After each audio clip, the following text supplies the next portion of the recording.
used to describe a point at which the heart can't supply enough blood to meet the body's demands. And this can happen in two ways. Either the heart's ventricles can't pump hard enough during systole, called systolic heart failure, or not enough blood fills into the ventricles during diastole, called diastolic heart failure. In both cases, blood backs up into the lungs, causing congestion or fluid buildup, which is why it's also often known as congestive heart failure, or just CHF. Congestive heart failure affects millions of people around the world, and since it means that the body's needs aren't being met, it can ultimately lead to death. Part of the reason why so many people are affected by heart failure is that there are a wide variety of heart diseases like ischemia and valvular disease that can impair the heart's ability to pump out blood and, over time, can ultimately cause the heart to fail. Alright, so first up is systolic heart failure.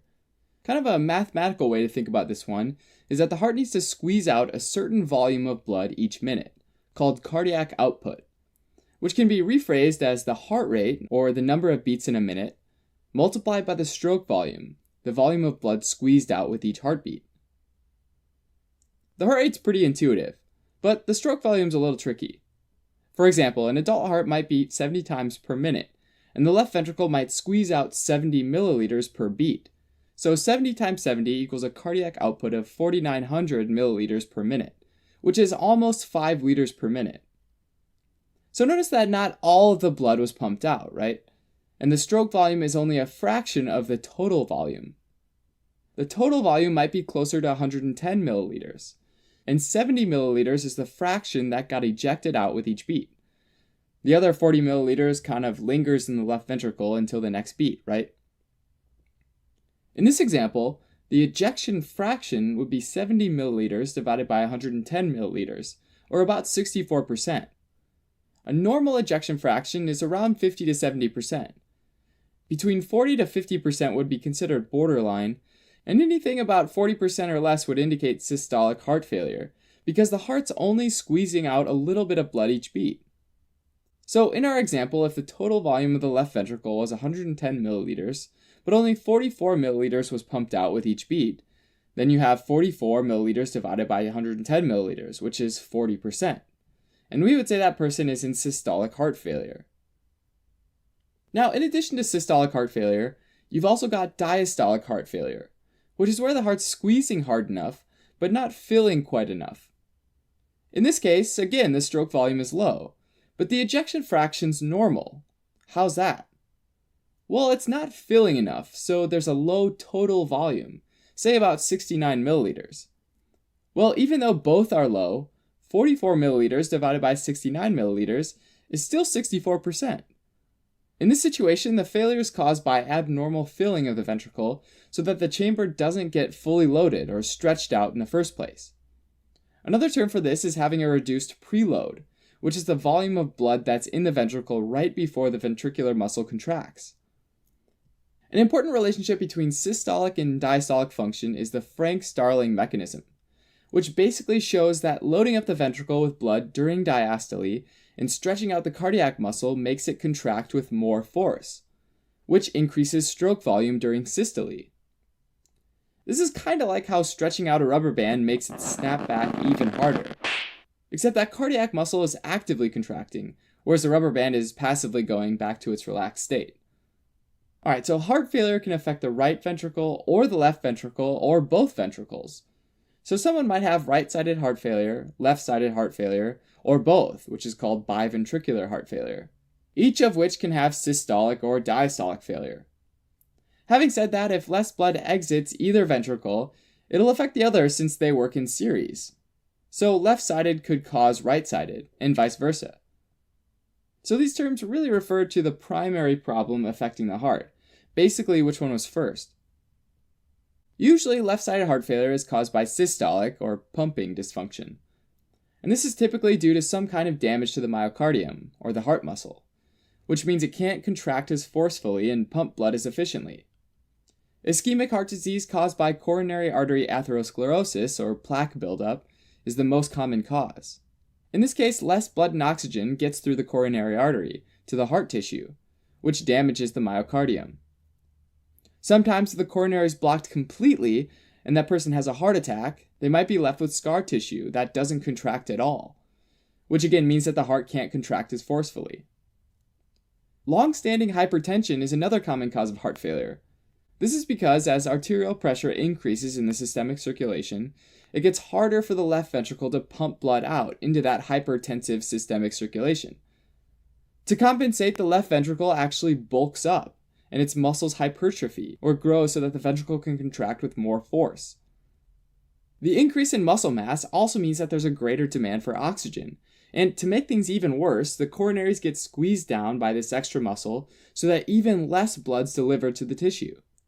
More demand and reduced supply means that some of the ventricular muscles starts to have weaker contractions, leading to systolic failure. Another potential cause would be dilated cardiomyopathy, where the heart chamber dilates or grows in size in an attempt to fill up the ventricle with larger and larger volumes of blood, or preload, and stretch out the muscle walls and increase contraction strength via the Frank-Starling mechanism. Even though this can actually work for a little while, over time the muscle walls get thinner and weaker, eventually leading to muscles that are so thinned out that it causes systolic left-sided heart failure. Ultimately, the ventricular walls need to be the right size relative to the size of the chamber in order for the heart to work effectively. Any major deviation from that can lead to heart failure. Alright, even though systolic failure is most common in left-sided heart failure, diastolic heart failure or filling dysfunction can also happen.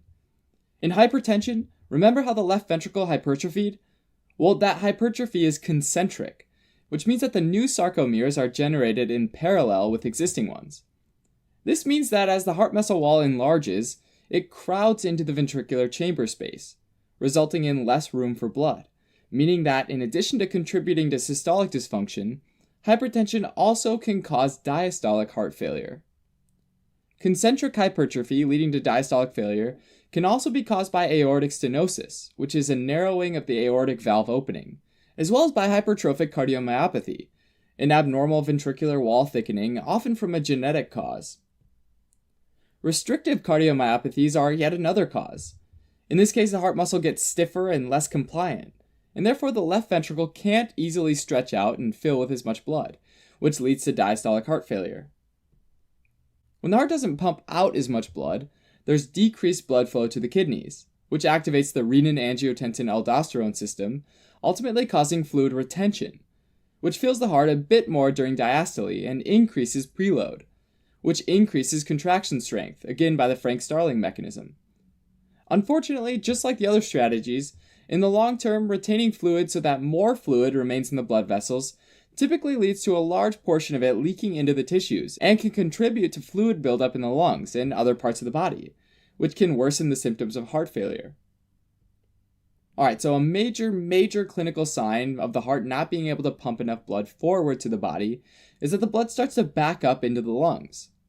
A backup of blood in the pulmonary veins and capillary beds can increase the pressure in the pulmonary artery and can also result in fluid moving from the blood vessels to the interstitial space, causing pulmonary edema or congestion.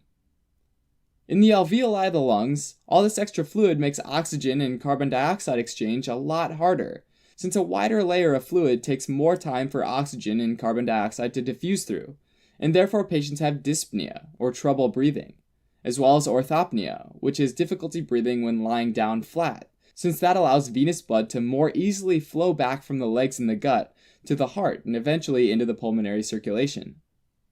This extra fluid in the lungs causes crackles or rales to be heard on auscultation while the patient breathes.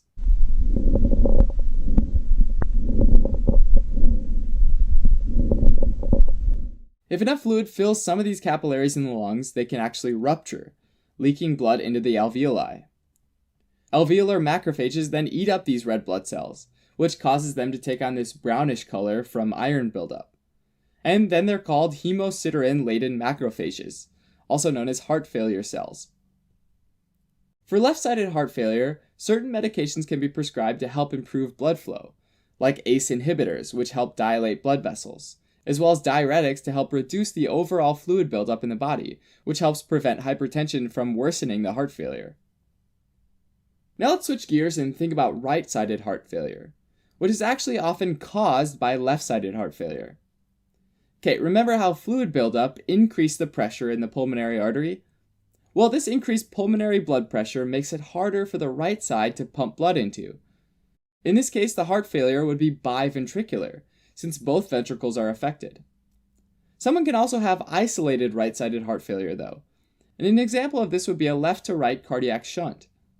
In these cases, there might be a cardiac shunt like an atrial septal defect or a ventricular septal defect that allows blood to flow from the higher pressure left side to the lower pressure right side, which increases fluid volume on the right side and can eventually lead to concentric hypertrophy of the right ventricle, making it more prone to ischemia, which is a systolic dysfunction, and have a smaller volume and become less compliant, which is a diastolic dysfunction.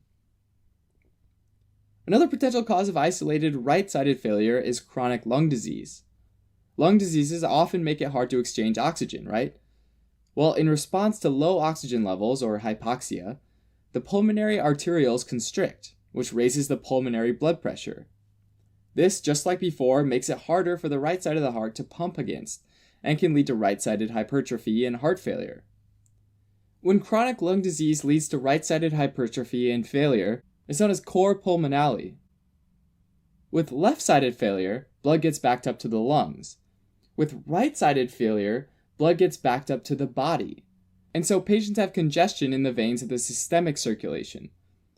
One common manifestation of this is jugular venous distension, where the jugular vein that brings blood back to the heart takes on more blood and becomes enlarged and distended in the neck. Also, in the body, when blood backs up to the liver and the spleen, fluid can move into the interstitial spaces within those organs, and they can become enlarged, called hepatosplenomegaly, which can be painful. And if the liver is congested for long periods of time, patients can eventually develop cirrhosis and liver failure, which would be called cardiac cirrhosis. Excess interstitial fluid near the surface of the liver and spleen can also move right out into the peritoneal space as well. And since that cavity can take a lot of fluid before there's any increase in pressure, a lot of fluid can build up in the peritoneal space, which is called ascites. Finally, fluid that backs up into the interstitial space of the soft tissue of the legs causes pitting edema, where the tissue is visibly swollen, and when you apply pressure to it, it leaves a pit, and takes a while to come back to its original place. This generally affects the legs in most people, because gravity generally causes the majority of the fluid to pool in the dependent parts of the body, which is the legs when you're standing, and the sacrum, essentially the lower back, when you're lying down. Right-sided heart failure will be treated similarly to left-sided heart failure, especially because it's often a result of left-sided heart failure. Therefore, medications like ACE inhibitors and diuretics might be prescribed. With heart failure, we saw that sometimes the muscle wall can stretch and thin out, or sometimes it can thicken and become ischemic. In either case, those heart cells get irritated, and this can lead to heart arrhythmias. With an arrhythmia, the ventricles don't contract and sink anymore, making them less able to pump blood out and worsening this whole situation. In some cases, patients might be prescribed with cardiac resynchronization therapy pacemakers, which can stimulate the ventricles to contract at the same time and potentially improve the blood pumped out. Alternatively, for heart failure in general, some people might have ventricular assist devices implanted, or VADs, which literally assist or help the heart pump blood. In end-stage situations, though, where other forms of treatment have failed, patients might have a heart transplant.